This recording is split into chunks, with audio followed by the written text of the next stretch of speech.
Hi, welcome back to the channel. Despite those heat waves we're having in the UK right now, Q4 is fast approaching. There are less than 20 weeks until Christmas. If you haven't started planning ahead, now is definitely the time to get on it.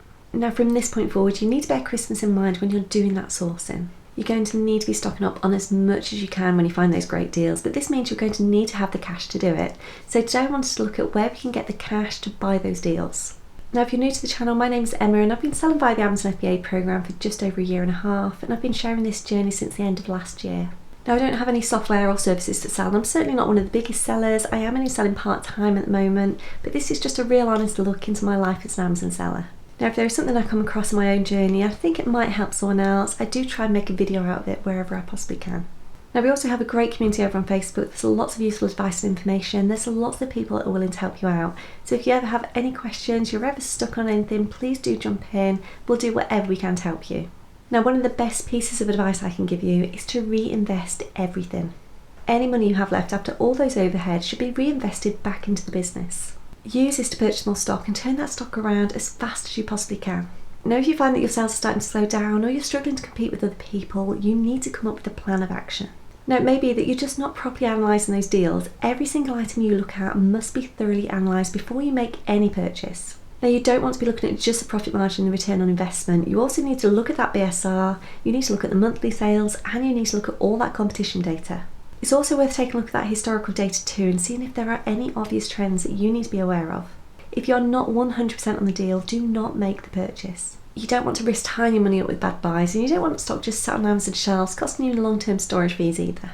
Now you may want to consider repricing software, so this will save you a huge amount of time not having to go through and adjust all those prices manually. Now the one I use and would recommend is Profit Protector Pro. Now if I do find that I'm struggling to compete or to win that buy box, I set that strategy to super aggressive and it will fight really hard to win that buy box and then bring that price back up again. Just keep an eye on all that stock, keep an eye on your pricing and be as competitive as you possibly can while still making a healthy profit. Now if you've reinvested everything, you've checked all that pricing, you're still struggling with cash flow, there are a few other options that may help you. So firstly, you could look at getting a credit card just for use within the business. Now it's definitely worth taking a look around, seeing where you can get the best deal. Some credit cards will offer you a reward scheme, they'll give you a certain amount of cash back based on the amount you purchase. Having that credit card will just give you that cash boost where you can just go out and you can make all those purchases. Again, make sure you're thoroughly analysing everything, make sure you're putting that cash to good use. Now the first thing you need to do every time you get a disbursement is pay that credit card off in full. Now this will just help to make sure there's always cash there if you need it and make sure you're not paying any interest on that amount you've borrowed. Don't get into slippery slope and maxing that credit card out and only making the minimum payments, because you could end up losing money with all that interest that you pay. Now it's really important that you are 100% on it when it comes to making those repayments.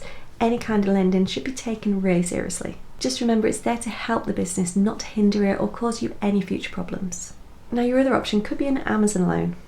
So Amazon lending is there to help you grow your business, but unfortunately this isn't something you can do unless you've been pre-qualified by Amazon. Now if you have been pre-qualified, it will be really obvious when you log into your Seller Central, and it will also tell you how much you've been pre-qualified for. You just have a simple one-page application online, so there's no paperwork to complete, and you just need to choose the amount up to that pre-qualified amount and the total term time that you want to take it over. There's no application fees, the interest is relatively low, and if you decide you do want to pay it back early, there's no early settlement fees either. So the money is generally paid out within 5 days, and you don't need to worry too much about those repayments as they're taken directly from your disbursements on a monthly basis. Again, just be sure that you're using this money in the best possible way and make sure you can afford to make those repayments. Now any loan you take out, make sure you don't take more than you need and try and get a good interest rate. You don't want to be paying a loan back for 5 years and losing money because your interest rate is too high. If you do have the option to borrow short term off a family member instead, this might be the better option for you. Again, just make sure you can afford it, you can afford to make those monthly payments. Now cash flow can be a huge problem for Amazon sellers, especially during Q4 when you're constantly needing to restock. Now if you're not in the position of being able to get a credit card or a loan, you're just going to need to concentrate on that stock, turn it around as fast as you possibly can.